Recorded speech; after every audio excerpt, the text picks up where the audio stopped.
karupüksid, mis ma lastele olen varem kudunud. Ühed on sellised jõuluteemalised.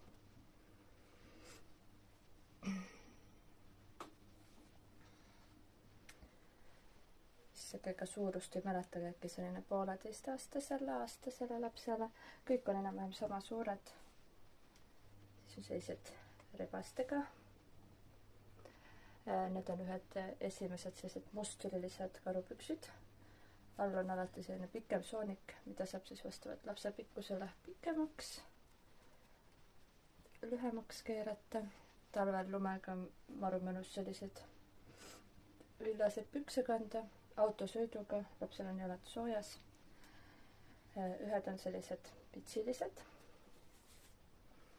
Ja muidugi ikkagi nagu alati mummudega.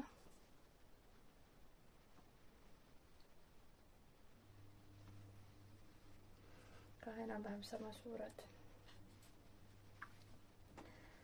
Ja viimased on sellised karumõmmidega, samamoodi jälle see soonikosa võib kas või täitsa siia ülesse keerata. No, siis pikkus, mida saab nagu muuta, on lausa nii suur vahe. Sellised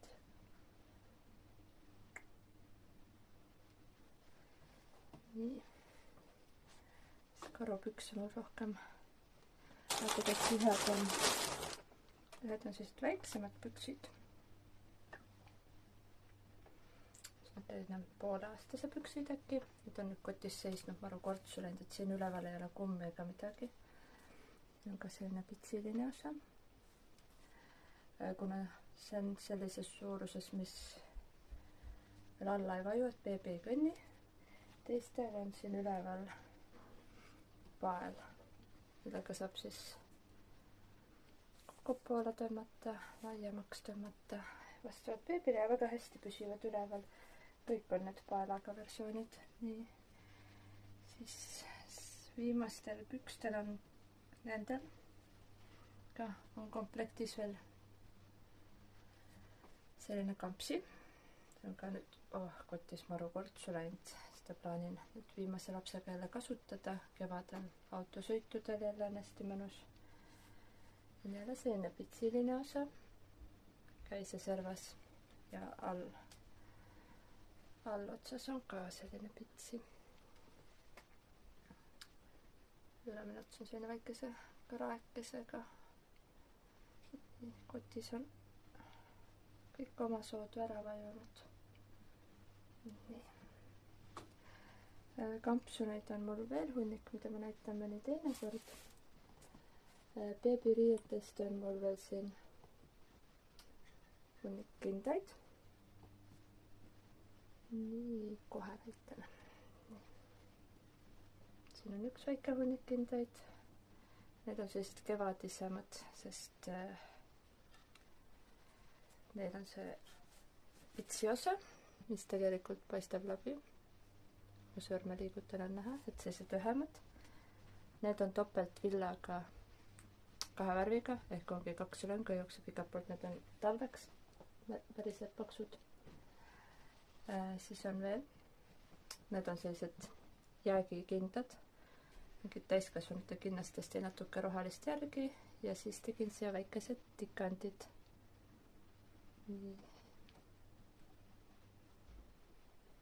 2 lillekest. Alati on kotis paar paari vastsündilu sokke, mida järgi saab siis uusi sokke kududa. Suurus on hea eeskohe. Täiskasvanute sokke on terve hunnik. Ma võtan siit tegelikult terve hunniku kohe. Nii. Ja veel. Ja üks. Kohe on kõik. Siit ei ole veel kohe kõik. Hunnikas juba. Nii. Siit ma näitan ainult paari enda lemmikut või populaarsemat. Vahepeal olid hästi populaarsed sellised lehesokid. Neid ma olen kudunud miljoneid. Päris miljoneid jah, mitte, aga palju. Siis siit ühed minu lemmikud on sellised. Ülemine ots on tihedalt mummukesi täis. pitsiline kude, muster on mu enda välja mõeldud. Enamus sokid on 38-39 suuruses. Siis ühed hästi lihtsad, mis mulle veel meeldivad, on sellised. Need on Drops Nord sokilõngast tehtud. Siis on sellised tikandiga. Praegu on mul mingid tikandite teemad. Kohe lähevad pessu ühed tikandiga sokid veel, natuke heledamad. Nii, teised sokid on sellised tavalised, neid ma ei näita. Siis hetkel on mul alles ainult ühed klapiga kindad. Nii, sellised. See lilleke on mu lemmikmuster. Sellega saab telefoni ja kõike mugavalt keset talve teha. Autosõidus on hästi mõnus. Rooli ümbert on hea hoida. Aga sõrmed ei külmeta. On siis hästi lihtsad kindad. Need on siis kitsamale käele. Selline lihtne muster. Taas lemmikmuster lillekestega.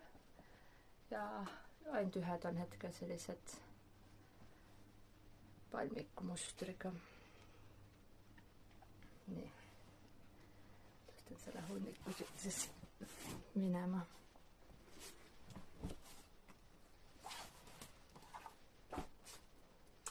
Hetkel on Drops Nord sokilõng igal pool soodukaga, tellisin terve hunniku ja seega on uued sokid varrastan. Punane kaitsev ring niinimetatud, mis tavaliselt kantakse käe ümber. Rahva uskumuse järgi mina tegin sokkide sisse, sest jaanuar on, ma arvan, kõikidel mingit hull kuu olnud. Nii palju kui ma kuulnud olen. Siis on beebile on üks kampsu poolik. Ma ei tea, kas ta jõuab seda üldse kanda või kasvab enne välja. Siia ma tegin palmiku prooviks. Alla tegin sellised mummukesed, natuke selline satsi tõmbab see alumine osa.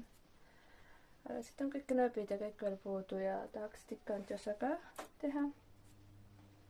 Käisin korraks ära. Võt, sellised tikandiga sokid on siis pesuootel. Nad on natuke kortsus ja kõike, sest peale pesu lähevad ilusamaks. Hetkel enda beebi kannab sellist kampsit. Siin on nüüd erandkorras mul tehtud ise nööbid. Ja nad toimivad päris hästi. Ma alguses arvasin, et need on siin väga ebamugavad, aga tegelikult lähevad ilusti kinni. Nii, teisel prellil oli selline komplekt beebina kasutuses. Seekord ma pükse ei jõudnud teha, siin on ka pitsiline hästi lihtne. Ja temal oli lisaks veel heegeldatud tekk. Heegeldada mulle nii väga ei meeldi. Ka see on niinimetatud vanema ruudustikuga paks tekk, see kaalub päris palju, sest siin on seda lillaliste osa on nii tihedalt täis. Ja nüüd beebi toodi mulle tuppa. Ärkas üles uks. Õue selga läheb selline mõnus villakombe. Muidugi kindad. Täna kampsi jaoks on liiga palav.